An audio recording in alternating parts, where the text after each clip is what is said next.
여러분 안녕하세요. 여기는 대치동 스카이 입시교육 지경 스카이 진학교육의 과학연구소장 유홍선입니다. 자, 이번 강의는 연세대 면접구술 제시문 기반, 즉 2024학년도 자연계열 의대 시대약대 그 추천형 문제, 그 제시문 기반으로 해서 우리가 어떤 문제가 나오고 또 성향이 어떻고 어떤 대비를 해야 되는지 거기에 대한 OT 강의를 위주로 말씀드리고, 자, 답을 찾는 사람들 이렇게 나와 있죠. 자, 그러면 여기 이제 연세대 면접 추천형이 알다시피 2024년 의학계 자연계열 면접 평가 30% 정도가 되고요. 자연대 의대 시대 아까 말씀드린 대로 추천형 그 면접 추천형입니다. 자, 그러면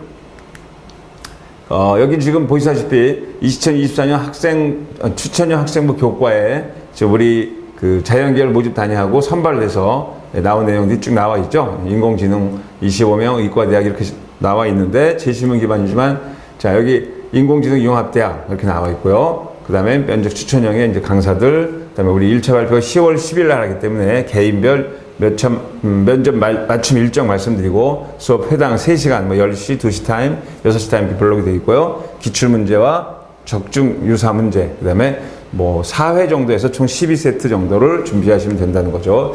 자, 그 다음에 이제 여기 추천형 자연계열의 그 이과대학과 공과대학의 모집 인원들을 보시면 상당히 많죠. 수학과 자연과학대, 특히 여기 전기전자공학부, 그 다음에 신소재공학부, 그 다음에 시스템 반도체 공학과 이런 데는 거의 뭐 20명 이상을 뽑는 그러한 많은 인원수를 확보해야 되겠죠. 자, 그리고 생명시스템공학부, 그리고 여기 뭐 인공지능융합대학이 또 10명 뽑고요. 그리고 의과대학 18명, 치의학과 10명, 그 다음에 간호대학은 통합계열이고 약학대학도 6명, 상당히 많은 수를 면접 추천형으로 뽑고 있습니다. 그래서 지원 자격 쭉 나와 있죠. 뭐 여기는 고개별 최대 10명까지 가능하고, 그다음에 수험생 어떻게 된다는 거. 네. 자, 그래서 이수 요건은 공통과목, 일반 선택 과목, 진로 선택 과목 중에서 알 수 있는데, 여기 뭐 자연계 학생들은 뭐 어떻게 되는지 금방 알 수가 있겠죠. 자, 그래서 반영 교과 배점이 이렇게 되어 있는데요. 일단 우리는 여기는 이제 공통과목, 일반 선택 과목, 진로 선택 과목 이렇게 나와 있고, 그 다음에 추천형은 이제 우리가 1단계는 5배수 500%, 그죠? 있고, 학생부 교과 성적을 정량으로 100% 반영하고, 자세한 산출 방법은 아까 거기 나왔듯이 학생부 생활기록부 교과 점수 반영 방법이 나와 있고요. 자, 2단계 평가 대행에서 면접 평가를 실시한다 나와 있습니다. 자, 학교 선발은 이제 대학 수학 능력, 최저 학력 적용하지 않습니다. 그 다음에 1단계 결과와 면접 평가 결과를 합산해서 한다는 거, 뭐 동점자 처리에 대한 거는 거, 최종 합격자 나와 있고요. 지원자 중 자기 요건을 같이 않거나 필서를 기한 내에 제출하지 않는 자, 뭐 면접 결시한 자는 제외된다는 거, 이건 다 알고 있는 사실이니까 바로 넘어가겠습니다. 그래서 다시 한번 얘기지만, 여기 지금 추천 온라인 9월 10일부터 하고요. 추천 대상자 명단 확인 9월 18일, 그리고 학생부 제출 확인 10월 2일. 자, 1차 합격자가 10월 10일입니다. 그리고 면접평가는 자연계열이 10월 14일, 인문계열은 10월 15일, 합격자는 12월 5일입니다. 자, 그래서 이제 2023학년도 연세대학교 면접 구술 기출문제를 보서 우리가 그 경향 분석하고 대응 방법 이런 것들을 한번 알아보는 그런 문제풀이로 가보겠습니다. 자, 제시문 여기 보면은 면접비 구술고사 나와 있는데 자연계열 제시문 1, 2, 3번 한번 볼게요. 출제 범위가 통합과학, 물리학원, 물리학2, 화학원, 생명과학, 생명과학2. 자, 그러면 이렇게 질문하죠. 그러면 생명과학도 2 해야 되고 물리도 다 2를 해야 됩니까? 하지만 기본적인 내용은 어느 정도 알고 있어야 된다는 거죠. 그래서 핵심 용어는 원자 모델, 전자기파, 광전효과, 빛의 입자성, 양자수, 오비탈. 그러니까 화학, 원, 물리, 원, 생물은 다 들어간다고 생각하면 되죠. 그 다음에 여기 보시면 이제 암반응, 명반응 나왔으니까 그 생명과학 2인데요. 아주 생명과학 2 맨 앞에 나오기 때문에 어느 정도 기본적인 지식만 있으면 되고, 그 다음에 이제 전자, 비순환적 전자 흐름, 이건 물리와 생물학에, 그러니까 생물 물리학에 대한 내용이고, 들뜬 상태, 바닥 상태, 전자 수용체, 원자 구조, 에너지 주의, 불연 속성, 이건 이제 화학과 물리의 통합 부분이 되겠죠. 자, 8분입니다. 잠깐 보죠. 자, 헤르츠는 금속의 빛을 쬐어주면 금속으로 전자가 반사된다는 광전 효과를 발견했다. 자, 여러분, 광전 효과 하면 아인슈타인의 광전 효과 시기지만 실제로 제일 처음 하신 분은 헤르츠죠. 헤르츠는 또 전자기파를 재행하신 분이고, 자, 아무튼 그래서 전자기파는 파동의 특성과 입자의 특성을 동시에 가지며 전자기파의 파장이 짧을수록 광자가 가진 에너지는 커진다. 그래서 광양자설 에너지는 HF, 또 그러니까 F는 그러니까 우리가 말하는 파장의 반비례하죠. 그러니까 파장이 짧을수록 에너지가 크고 진동수가 클수록 에너지가 크다는 거. 그 다음에 현대적 원자 모델에는 오비탈 개념이죠. 원자핵 주변의 전자가 확률 분포 90%로 해서 전자가 거기 있을 때 S 오비탈, P 오비탈 이런 식으로 돼갖고, 예, 여기 보면 파울리의 베타 원리. 자, 전자가 한 방에 두 개 들어가죠. 스핀이 반대인 거. 그 다음에 훈투의 규칙, 싸움의 원리 이런 것들을 보시면 되고요. 그러니까 화학원에 존재하는 아주 중요한 기본적인 내용이고 오비탈로 사용한다는 거. 그 다음에 자, 고체에서는 원자핵에 가까워서 전자 오비탈이 이웃한 원자로부터 영향을 받는다. 그래서 요거 이제 에너지 띠는 우리가 고등학교랑 통합과학에도 나오고 물리원에도 나옵니다. 그래서 띠 간격, 그래서 허용된 띠, 금지된 띠 나오죠.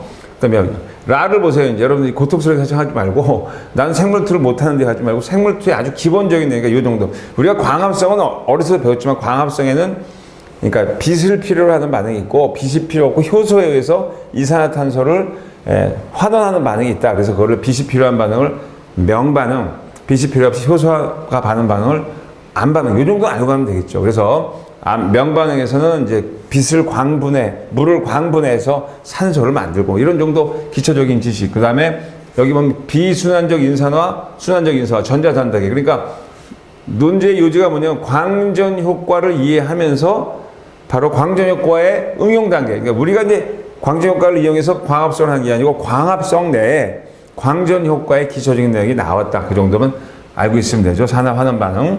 그래서 고에너지 전자가 전달돼서 이렇게 이제 인산계 반응을 한다라는 것을 알아두시면 되겠고요. 자, 거기 보면 제시문 나에 보면은 전자계파, 파장, 에너지 양자화 이런 것들, 오비탈, 그다음에 전자계파의 특성 이런 것들 나와 있죠. 자, 그래서 지시문 다 알아 내용 거기 나와 있듯이 특히 뭐 원자수가 많은 경우에는 연속적인 에너지를 띠린다. 그래서 맨 바깥에 전도띠, 원자가띠 또는 뭐 가전자띠 이렇게 나오죠. 그 다음에 광합성에 대한 내용, 산화 환원 반응, 그 다음에 비순환적 인산화, 광전 효과와 연관돼서 이제 공부를 하시면 되는데 지금도 우리 많은 학자들이 그 광전 효과를 조금 더 심도 있게 연구를 하고 그 또 그 스트럭처를 만들어서 광합성하는 셀처럼 만들려고 해서 많은 노력들을 하고 있죠. 만약에 우리 인간이 광합성하는 그 셀을 만들면 진짜 획기적인 일이 벌어지겠지만 아직까지는 그런 미세 패턴 기술은 실현하기가 어렵다는 거죠. 자, 그래서 1번 원자 내에 존재하는 전자의 불안석적인 에너지 준위를 가지고 있음을 설명하고 이를 증명할 수 있는 실험은 어떤 것이 있는가? 아까 좀 아까 얘기했지만 일단 불안석적이게 이해하면 우리가 기체의 선세폭 드라마에서 불꽃 반응, 그래서 거기 라이먼 계열, 발모 계열, 파션 계열 설명해도 되고요. 그리고 보아의 원자 모형 설명하면 되고, 그러니까 보아의 제1가설, 2가설, 진동수 조건, 양자 조건 이런 것들. 그 다음에 선스펙트럼 불꽃 반응 실험에 준하는 실험을 창의적으로 제시하면 되겠습니다. 자, 문제 2번.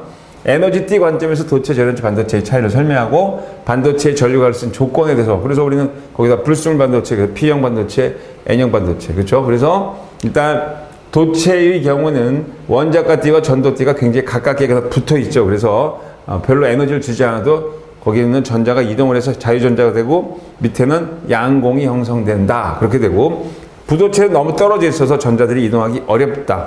그다음에 반도체는 띠 틈이 있지만 띠 간격이 좁아서 어떤 에너지나 어떤 열을 가하거나 이런 프로세스를 가하면은 우리가 도체화 될 수 있다는 거, 이런 것들을 설명할 수 있죠. 그래서 거기 보면 PN 접합 다이오도 있고 광 다이오도 있고 또 LED도 있고 이런 것들을 설명할 수 있는 능력만 있으면 되겠죠. 그래서 반도체 전류가 흐르기 위해서는 전도띠의 전자를 일부 채워주거나 원자가띠의 전자를 제거하여 자유롭게, 그러니까 P형 반도체나 N형 반도체나 그럼 말해주면 되거나 또는 빛을 쬐어주면 그게 뭐예요? 우리가 말하는 그 광전 효과를 이용한 LED, 그죠?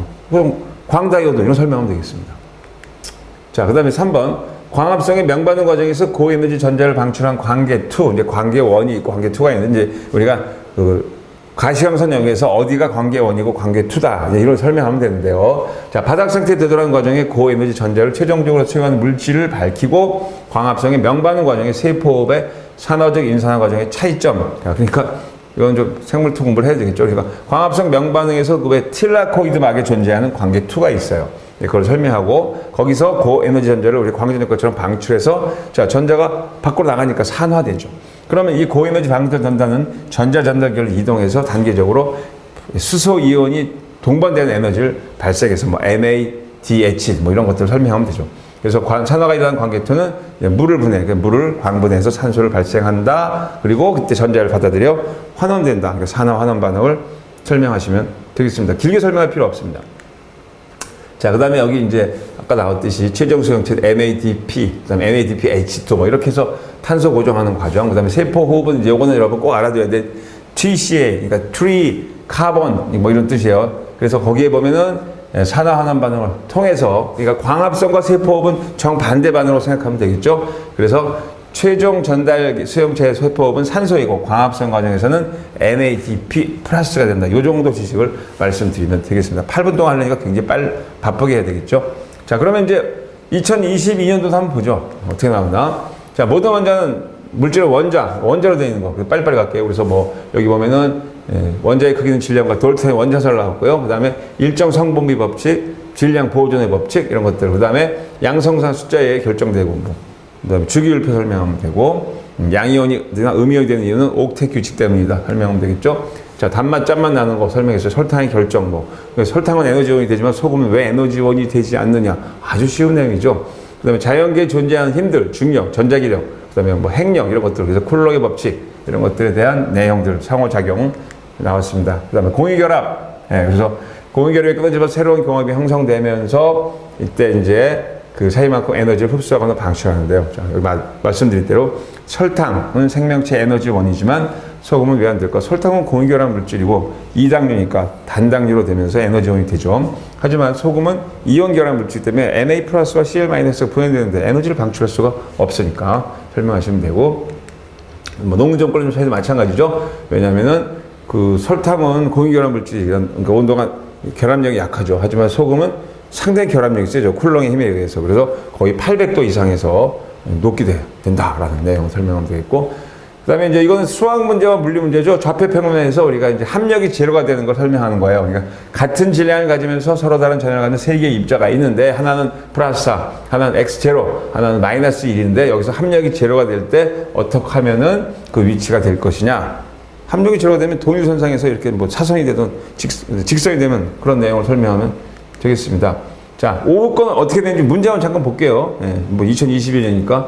여기도 마찬가지인데, 여기서 이제 연대 교수님들 특징, 지구과학 문제를 잘 낸다. 그러니까 지구과학을 안 하신 분들은 조금 아마 고생을 할 거예요. 근데 통합과학 정도의 지구과학 실력은 있어야 되고요. 그 다음에 여기 보면 지구형 행성과 목성 행성, 그죠? 그리고 여기 보면 이제 목성 행성의 대기는 왜 그럴까? 이런 것들. 그러니까 지구 탈출 속도 같은 거. 그래서 행성이 다니는 힘에 붙잡힌 기체들이, 그러니까 어떻게 되고, 그러니까 화성은 매우 낮은 농도의 대기를 가지며 매우 큰 일교차를 가진다. 그러니까 지구과학 내용. 그 다음에 지구 에너지 중에서 이제 온실 기체에 대한 내용, 화석 에너지. 그 다음에 기체 분자 운동론, 이렇게 평균 속도 문제가 나왔고요. 자, 대체 에너지원. 그러니까 우리가 수소 에너지 같은 걸 만드는 거죠. 그러니까 우리가 말하는 연료 전지도 됐고, 수소 에너지도 아무튼 이렇게 돼서 여기 보면은 연료량을 가진 물을 재생하는 방법 이런 것들. 그다음에 목성 행위 중에서 수소 헬륨을 해줄 수 있는 이유. 그건 뭐냐면 중력이 크기 때문이에요. 중력이 커서 온도가 낮기 때문이고, 지금 우리 지구의 대기는 수소 헬륨이 거의 없어요. 그죠? 화합물 상태로 됐고, 하지만 목성 행성은 지구의 탈출 속도, 지구 중력이 거의 몇 배가 되기 때문에 수소와 헬륨이 있고, 나머지는 액화되어 있다. 이렇게 설명하면 되고, 자, 풍부한 물이 존재하는 바다로 덮여 있는 이유. 자, 물의 특성 여러 가지가 있죠. 비열이 크다, 표면 장력이 있다. 그다음에 여러 가지가 있습니다. 수소 결합을 한다. 이런 것들. 그다음에 되베라이너의 이제 그 백금. 자, 그래서 물을 만드는 과정을 설명하고, 그래서 우리가 지구온난화를 방지할 수 있는 방법을 설명하는 그런 내용들이 되겠죠. 그래서 평가 유형 이렇게 나왔다.